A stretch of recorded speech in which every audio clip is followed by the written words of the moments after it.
దేవస్థాన స్వామీజీకి ఉన్న ప్రాముఖ్యత ఎంత గొప్పదో అందరికీ తెలిసిందే. అలాంటి స్వామివారి తర్వాత అంత గొప్పగా భావించే తిరుమల తిరుపతి దేవస్థానం లడ్డూ కల్తీ విషయంపై ఏపీ సాధు పరిషత్ అధ్యక్షుడు శ్రీనివాసానంద సరస్వతి స్పందించారు. మహాప్రసాదాన్ని కల్తీ నెయ్యితో కోట్లాది లడ్డూలు తయారు చేసినట్లు బయటపెట్టిన నివేదిక చూస్తే ఘోరమని ఆవేదన వ్యక్తం చేశారు. ఈ వ్యవహారంలో సిట్ నివేదికలో పేర్కొన్న వారి మీద కేసులు నమోదు చేసి వెంటనే శిక్షించాలంటున్నారు. అలాగే టీటీడీ మాజీ చైర్మన్ భూమన కరుణాకర్ రెడ్డి స్వామీజీలపై చేసిన వ్యాఖ్యలు సరికాదంటున్న శ్రీనివాసానంద స్వామీజీతో మా ఉత్తరాంధ్ర ప్రతినిధి కీర్తి కన్నబాబు ఫేస్ టు ఫేస్. ఎంత పవిత్రంగా కొలుస్తామో ఆ తర్వాత ఇచ్చినటువంటి ఆ ప్రసాదాన్ని, లడ్డూ ప్రసాదాన్ని కూడా అంతే పవిత్రంగా హిందువులందరూ భావిస్తూ ఉంటారు. అయితే అలాంటి లడ్డూపై అనేక వివాదాల మధ్య యావత్ ప్రపంచ దేశాలన్నీ కూడా భారతదేశం వైపు, తిరుపతి లడ్డూ వైపు తిరుగుతున్నటువంటి పరిస్థితి ప్రస్తుతం అయితే మనం చూస్తున్నాం. అయితే ఈ టాపిక్ సంబంధించి మనతో పాటు మాట్లాడడానికి శ్రీనివాసానంద స్వామీజీ ఉన్నారు. ఆయన మాటలోనే కొన్ని విషయాలు తెలుసుకునే ప్రయత్నం చేద్దాం. స్వామీజీ చెప్పండి, అసలు ఎలా చూడొచ్చు? అసలు ఒక పక్క రాజకీయాల విషయాలు పక్కన పెడితే హిందూ ధర్మానికి సంబంధించినటువంటి విషయంలో లేదా కోణంలో స్వామివారి తర్వాత అంత పవిత్రంగా కొలిచే లడ్డూ ప్రసాదాన్ని విషయానికి సంబంధించి ఒక స్వామీజీగా మీరు ఏం చెప్పాలనుకుంటున్నారు? మహా అపచారానికైతే గత ప్రభుత్వం ఒడిగట్టిందండి, అందులో సందేహం లేదు. ఎందుకంటే గతంలో మనం రాజకీయ నాయకులు చంద్రబాబు నాయుడు గారు కానీ, పవన్ కళ్యాణ్ గారు కానీ ఎవరైనా మాట్లాడితే దాని మీద మనం ఎప్పుడు స్పందించలేం. కానీ ఒక సిట్ రిపోర్ట్ వచ్చిన తర్వాత అసలు పాలే లేవు, పాలు లేనప్పుడు నెయ్యి ఎలా వస్తుంది?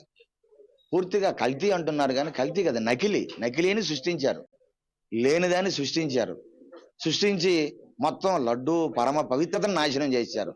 350 సంవత్సరాల చరిత్ర లడ్డూకు ఉంది. అంటే ఒక్క మాట చెప్పండి స్వామీజీ, ఏదైతే మాజీ చైర్మన్, టిటిడి మాజీ చైర్మన్ అయినటువంటి కరుణాకర్ రెడ్డి మాట్లాడినటువంటి వాక్యంలో మీరు ఎలా ఖండిస్తున్నారు? అసలు చాలా, ఎందుకంటే ఆయన తప్పు జరిగింది, కల్తీ జరిగింది అంటున్నారు, కానీ ఆ కల్తీ జరిగింది మేము కాదు, మా కింద స్థాయి అధికారులు అంటున్నారు. మరి కింద స్థాయి అధికారులు అంటే మీరు పెట్టిన అధికారులే కదా వాళ్ళు.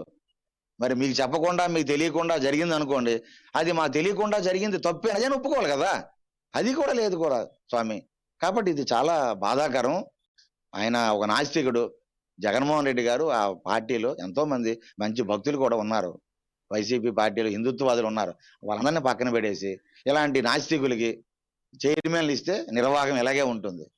వెంకటేశ్వర స్వామి పవిత్రత నష్టపోతుంది, హిందువుల మనోభావాలు గాయపరుస్తాయి. కాబట్టి ఇలాంటి భవిష్యత్తులో ఇలాంటి చైర్మన్లు వేసేటప్పుడు ఆచితూసి వ్యవహరించి హిందూ ధర్మానికి పెద్దపేట ఎవరు వేస్తారు, హిందూ ధర్మాన్ని ఎవరు కాపాడుతారు, అలాంటి వ్యక్తులకి అక్కడ కూర్చుని పెడితే ఇలాంటి అపచారాలు, లడ్డూ కల్తీలు కానివ్వండి, మరొకటి కానివ్వండి, పరకామని కానివ్వండి జరగకుండా ఖచ్చితంగా భక్తితో వారు స్వామి సేవకులుగా ఉండి వారి జీవితాలు ధన్యం చేసుకుంటూ భక్తుల జీవితాలని ధన్యం చేస్తారు. అలాంటి వ్యక్తులను ఎంచుకోవాలండి. ఫైనల్ గా ఒక విషయం చెప్పండి స్వామీజీ, గత ప్రభుత్వంలో ఈ లడ్డూ విషయానికి రచ్చరచ్చ చేశారు, కల్తీ జరిగిందని చెప్తున్నారు.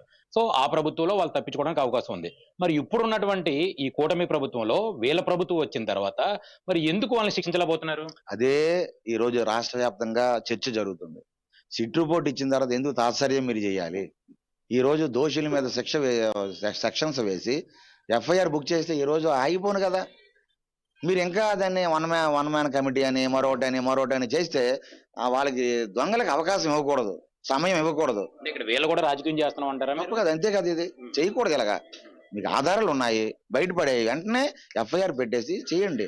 అరెస్ట్ చేస్తే వాళ్ళు పెద్దవాళ్ళు చేసేయడం అయిపోద్దేమో, ఇవన్నీ మీకు అనవసరం. తప్పు చేసిన వాడు ఎవడైనా ఖచ్చితంగా శిక్షించి దోషుల్ని ప్రజల ముందు నిలబెడితే ప్రజలు కూడా హర్షిస్తారు. ఇప్పటికే చాలా ఆలస్యం చేసి మీరు తప్పు చేస్తున్నారు, చేయొద్దని మేము మరీ కోరుతున్నాం.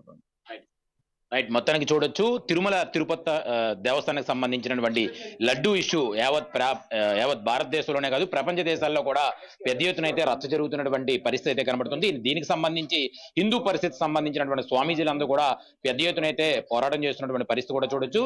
అదే విధంగా చూసుకుంటే ఏదైతే ప్రస్తుతం ఉన్నటువంటి ఆ కూటమి ప్రభుత్వం దీనిపై కొంత కమిటీలు ఇవన్నీ కాకుండా తక్షణమే యాక్షన్ తీసుకునే విధంగా ముందుకు వెళ్లాలని చెప్పేసి అయితే ప్రధానంగా డిమాండ్ చేస్తున్నటువంటి పరిస్థితి కనబడుతుంది.